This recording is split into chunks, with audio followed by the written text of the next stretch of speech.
one of the questions I was asked earlier about this is whether you're allowed to do a bunch of bullet points.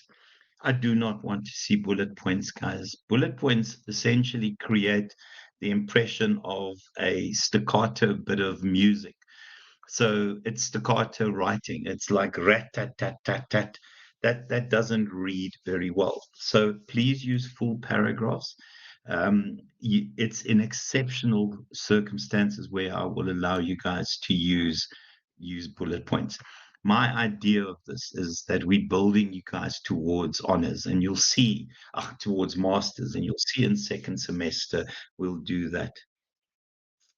Yeah, Rowan, I'm glad people tell you that at that level. You shouldn't be using it. It's in exceptional circumstances that I don't mind it. So that's the first bit.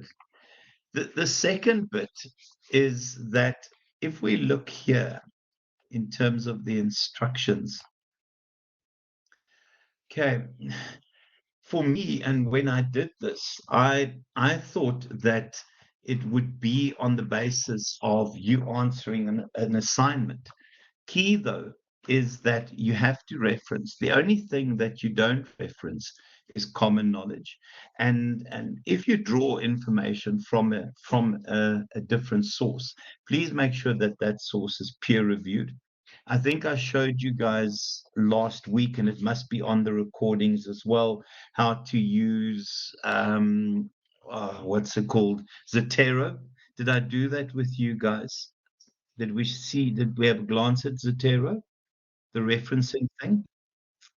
Okay, Mandy, that's perfect. I have tons of classes, so I don't know what I've done with whom generally. Okay. So the way I see this is I would have a single introduction and a single conclusion to this. An introduction, in my mind, does three things. It grabs my attention. So something that is quite a powerful opening statement, whether it's profound, whether it's a quote, whether it is something controversial. From there, I see that introduction being connected to essentially the essence of the assignment. And then the third bit is the roadmap. So firstly, I will be looking at managerial characteristics. Secondly, I will look at the roles. Thirdly, and whatever. So in here, it says write a report. I don't care now if it's a report. Just have an introduction and a conclusion. I'm not fussed about the term report. The layout is unnecessary. Introduction and conclusion. If you've written a report and you've based it on how you write reports in your work, then that's absolutely fine. I need to see an introduction, a conclusion, and then those three elements.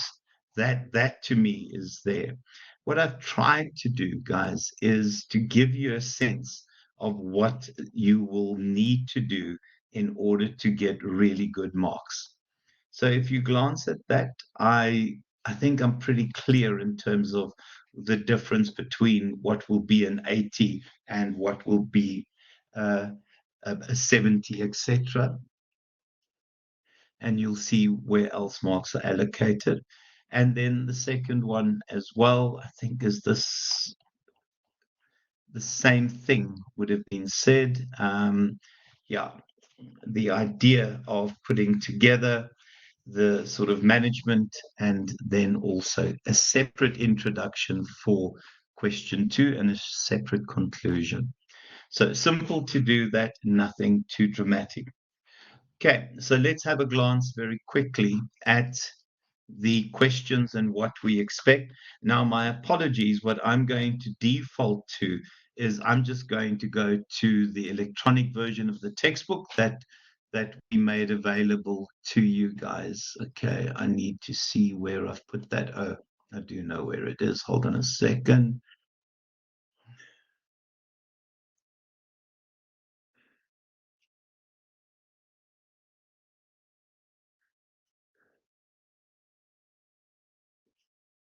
It should be there in a second. Okay, so let's have a glance at this. So the first question based on the case study. Yeah, and you can see what the case study is. I always make sure that the case studies provide enough information for you to answer this. The first one there is obviously the transition of online work and the challenges that it creates in terms of management and managing people. So the first one is this here. Okay, so we're looking at Mintzberg's managerial roles. If we look at Harvard is in Zotero, absolutely. As long as you're consistent, Mandy, I don't care. This nonsense that they're still teaching you where to put commas and rubbish like that, I don't care about it. As long as your referencing is consistent throughout. Okay. Sir, Use the yeah. Go I have for it. with regards to the DOIs, must they be hyperlinked or not? Because I go onto EBSCOhost using my well, as provided by Varsity, and I see there's actually a site button which gives you a Harvard referencing style immediately, and I also obviously changed it to be in line with what the referencing guide expects us to have. No, I don't care about the referencing guide, Boya. I really don't care. If you use Zotero, just use the referencing in there. We are moving towards a full electronic referencing setup. And what will happen is they're not going to ask Zotero to create something in line with the Varsity College guidelines. I don't care about the Varsity College guidelines. I don't care what your other lecturers say either, guys. Just use the Harvard within Zotero. Okay. So if you want to go and be fancy and change it in line with the guidelines, I'm not going to check for that. The truth is, it is 2024. We should not be doing anything manually in terms of referencing. Okay. I've been fighting this battle since something like 2011, and I now have got enough of their nonsense, honestly. If anyone tells me a comma is in the wrong place, they're going to have the comma in the wrong place. Okay, so guys, let's have a glance at Mintzberg's managerial roles. Okay, who can someone remind me where it is? I haven't actually been able to find it. I looked in No, the it's index and it definitely wasn't there. page 46. Thank you. Page 46, which 58. Okay, so I'm going to go back. We did actually share that in one of the, is it page 12? Okay. Is it 46 or 12?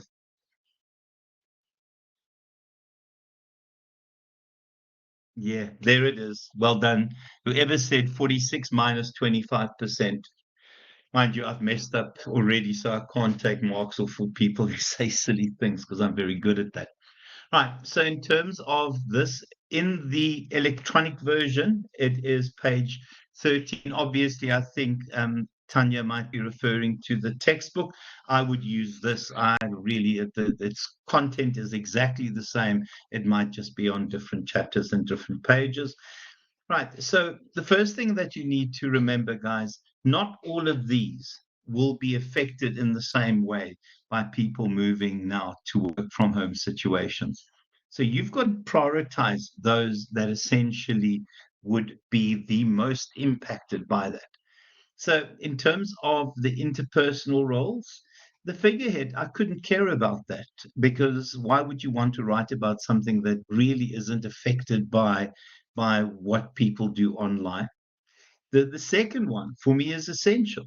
I mean, how do we move from a situation where a manager could do managing by wandering around and be present and cajole and get people excited about work to do something online? That interpersonal interface disappears immediately. So that is a key challenge that we have to reconsider in terms of distance work. To also just say, guys, we need to relook at what we mean by discipline and transition to self-discipline. The second one, liaison, very difficult to do when two people are working from home, which in the past they would have been shoved into the same office and it would have been easy to tell them and get them to work towards the same goals. So again, that creates a significant challenge. Bugger off. And then, guys, in terms of the next one, monitor. I think for work from home people, I think that doesn't affect work from home people too much, but it's this. How do we share those bits and pieces that we've discerned in the assignment, that we've discerned in the environment, to actually share that with people who normally you would walk to and say, please be careful, watch this, look at this. How do we share that information? Memos, I would hope we don't write memos anymore. There must be better ways of updating people in terms of real-time software. So for me, again, that is a new challenge. Guys, and then these here. I think I would look at entrepreneur, because often when it comes to, and it really is about entrepreneurship, but often what happens is people bounce ideas off each other. Google have these whiteboards where people build and share and brainstorm and create magic on. How do we do that? In terms of conflict, how do we deal with people who might just, okay, I don't have to see you, so I'll just lock you out forever? Oh, Ron, don't be silly. And then the next one there, guys. Yeah, budgets, I'm not too worried. I'm not too worried about negotiator. So you have to prioritize those that are important. If you want to make brief reference to all of them, that's fine.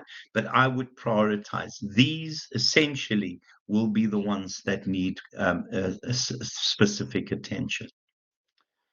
Key, guys, is to give me theory and to integrate the application with the theory. Don't keep the theory separate and the application separate. I would do an integrated approach to that. Okay. To also just say, I don't mark with memos, guys. I know my subjects well enough to not care about memos. To also just say, I set these assignments.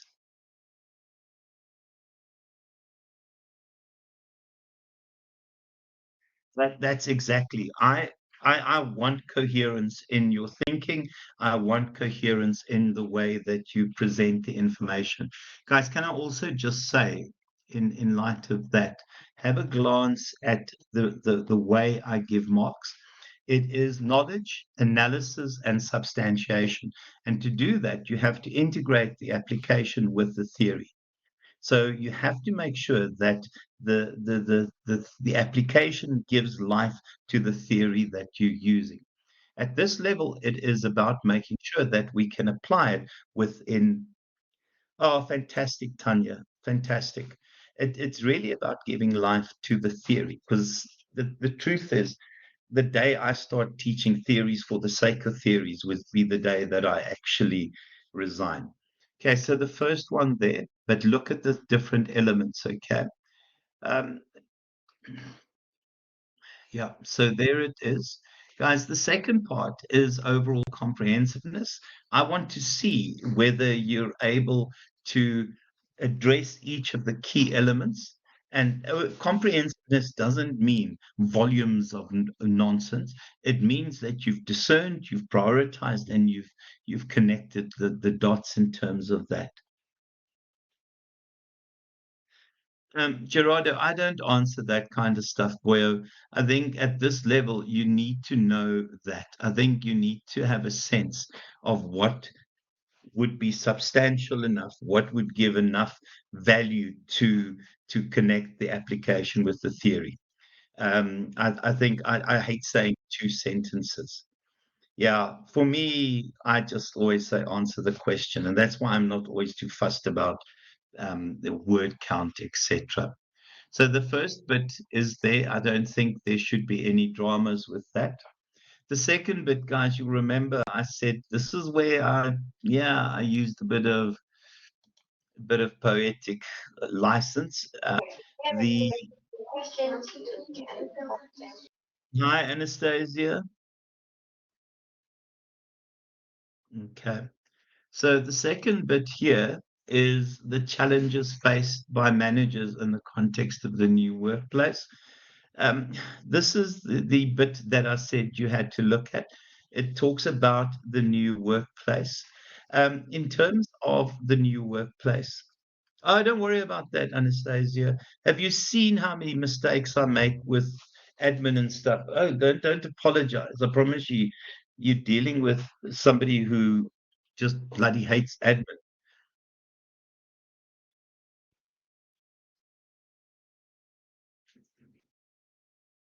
Yeah, if you want to just use EBSCOhost, that's fine. Just remember, Rowan, sorry. Please make sure that you use the textbook as the foundation. So the textbook serves as your foundation, and then you elaborate and you connect using EBSCOhost. Okay. Oh, Chelsea. Oh my word. Okay, I'll show you guys EBSCOhost in a second. No, no, no, no, no, no, no, no, no. The foundation is the textbook, because what happens when you don't look at the textbook is that you get different interpretations and different views that don't connect to what we're looking for. Please make sure the textbook is your foundation. Don't change now. I will bear this in mind, though. No, Okay, boy. so what I was referring to, if I may add, it wasn't like, look, I use a textbook to explain a concept first, but when it comes to application, I use as many outside sources as possible, because that's what they drilled us on in third year. Yeah. Well, can I just say the application comes from the case study that I've given you, boy. So don't go give me examples from um, Walter, Chelsea, just hold on a second, okay? Yeah, absolutely, Mandy. You can use articles. The foundation to the theory is your textbook. The application is from what is in the case study and whatever you want to go and research in terms of the business that we've mentioned here, okay? In terms of that, okay? So please just be careful of not going to give me examples that don't apply within the broader context of what the case study is. Okay. Right. The second one, challenges faced by management. As I said, I will come back to EBSCOhost in a second. So we're looking at the new workplace. So the reality in terms of the new workplace. Okay. Yeah, well, obviously, I hate. I, I don't mark with I don't mark with a memo. So let's see how this one goes. I am going to be a little bit more generous because it is your first submission at a postgrad level. So I will be a little bit more generous. Okay, so the first one, guys, is the insanity of the environment. It is the hyperconnectivity of the environment. It's how one small element has a massive knock-on effect. And the truth is, the world has gone completely insane. Imagine trying to do a strategic plan 5 years into the future when it's difficult to predict what will happen 5 weeks into the future.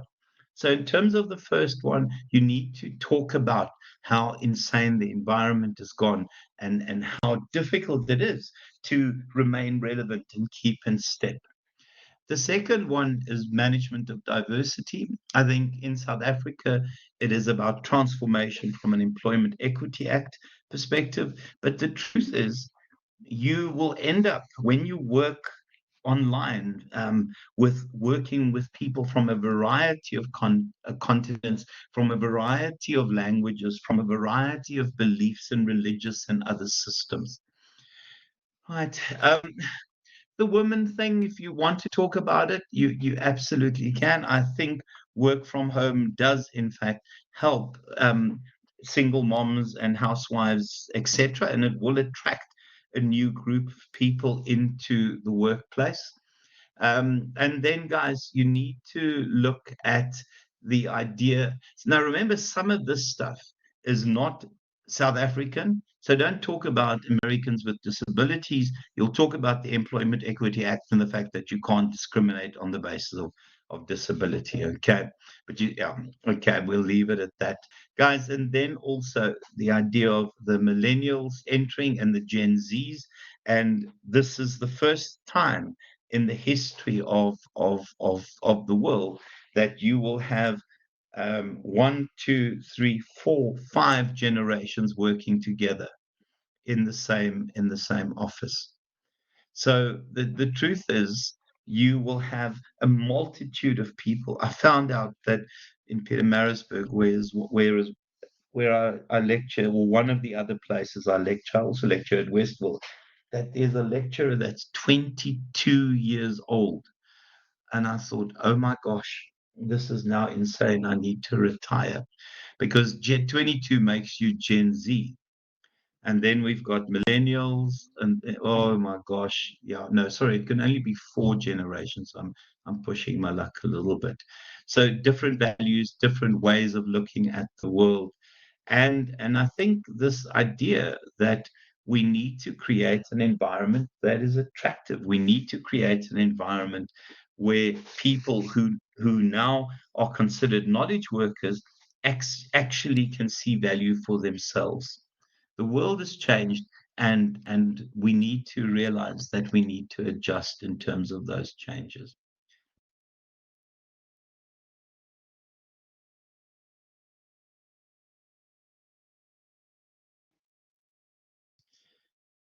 I see a whole bunch of people reconnecting. Something's happened. Okay, guys, so yeah, I don't mark with memos, as I said. The rational decision-making model. Anyone want to help me with the page number? Where's decision That making? is going to be chapter. I saw it in the physical textbook. That's chapter 3. Oh, no. Yeah, sorry, well, I'm going to grab it here. There it Page is. 83. Okay, thank Page you. 83. Um, What chapter in is the chapter textbook, 8? yeah, Chapter 9. I think it's chapter 8. yeah, I saw chapter 8 in textbook. yeah, in your textbook, but I'm looking at it in chapter 9 here, On guys. Okay, the online textbook, it's page 83. page 83. No, man. How's that even feasible? Oh,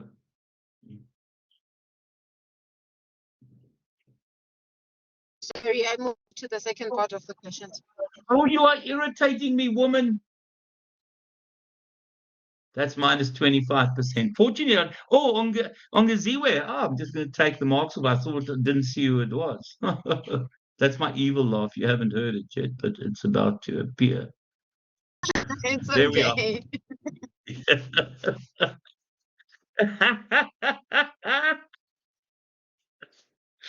Oh my word, thanks, Blessing. Yeah, unfortunately, it doesn't help Ongeziwe with the marks that she's going to lose for annoying me.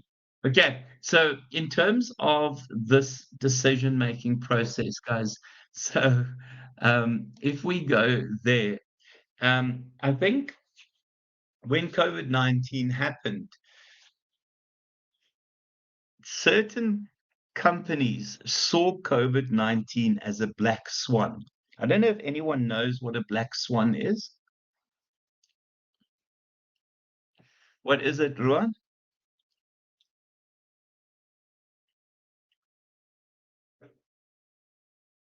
The black swan is a business that survives when other people are where other businesses are closing down.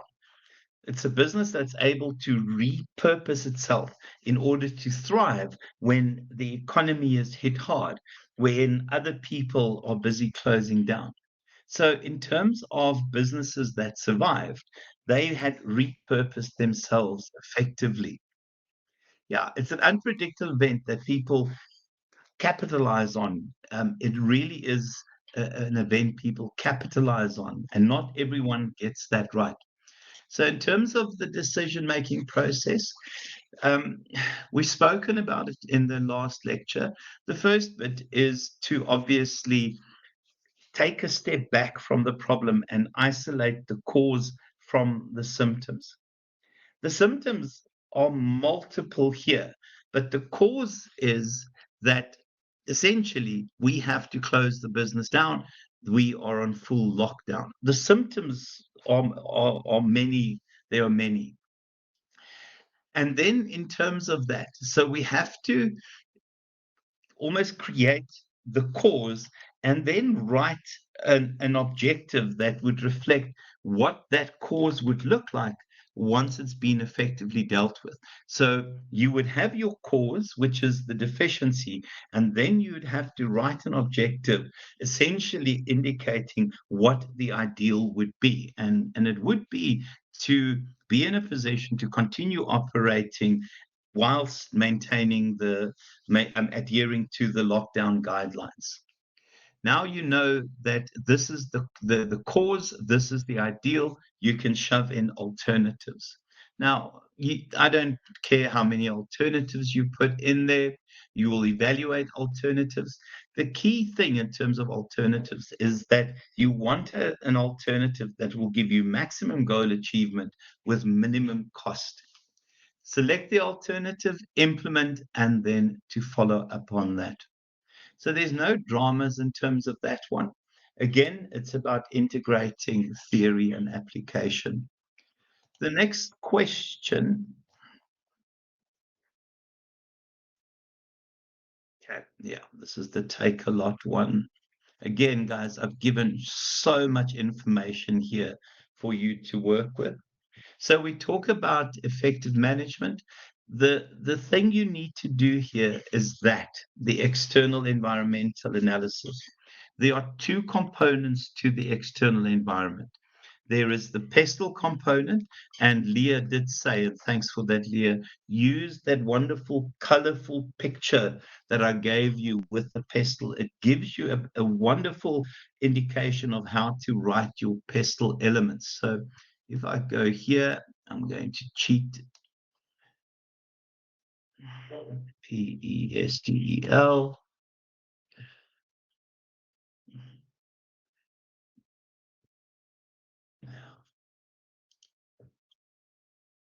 Sorry, it's opening on the other side. So that is the pestle bit that you use.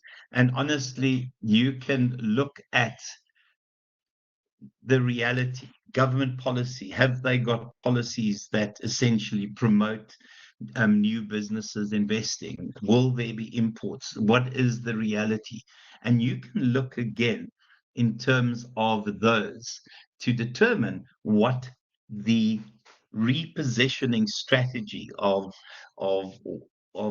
Take a Lot should be. And you'll indicate the key challenges, the opportunities, etc. And in addition to the pestle bit, guys, please make sure that you use, I would use Porter's 5 forces. Okay. And you've done Porter's 5 forces a number of times.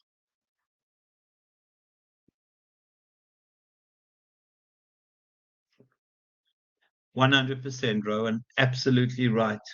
Oh, Gaveshni, 100% perfect, 100% fine. Yeah, a textbook is a textbook. It doesn't matter if it's third or this here.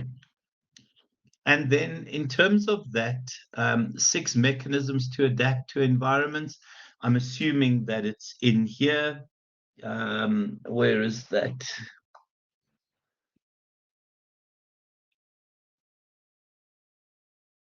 Guys, can somebody help me where this is? In this one, Leah? Thank you.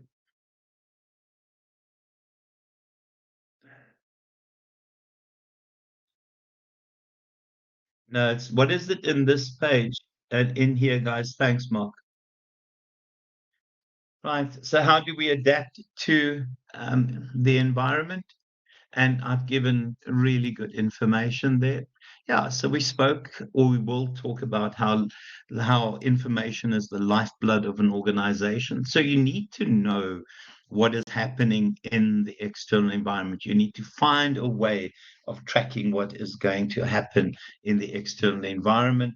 There are other elements that you look for, sort of early signal detection, where there's a sort of bit of smoke in the distance and you need to figure out whether this is going to impact you or not. Your strategic response, and remember, your strategic response would always be the strategies that you look at. A lot of times it's hold and maintain. Sometimes it requires a bit of a re-strategizing process. Other options is to grow the company through those kinds of things. And then, organizations that are light on their feet, and often it involves organization developments like processes. It is to make sure that the organization has dynamic capabilities. You should remember that from third here. And then direct influence. I think some organizations attempt, even though we taught from an early stage in our qualifications that we are victims of the external environments. No, the influence part, Mandy, what people sometimes do is they lobby, for example, with governments. So in American politics, you have things called lobbyists, and these lobbyists essentially support and fund different politicians on condition that you will change legislation, or you will introduce new policies. So lobbying is a key way of doing that. Absolutely, Rowan, that's fine. But maybe, yeah, so it's changing the assumption that we automatically are victims of the external environment and we have no control over it. We see in terms of advertising campaigns, in terms of marketing campaigns, in terms of PR campaigns, we are trying to influence the external environment. In that instance, generally, we're trying to influence the task or the market environment, but also lobbying and speaking to government, and also being involved in things like NEDLAC in South Africa. And I'm going to let you guys look up NEDLAC yourself. Okay, so there are ways of doing it. Mandy, I don't know if I've answered that well enough.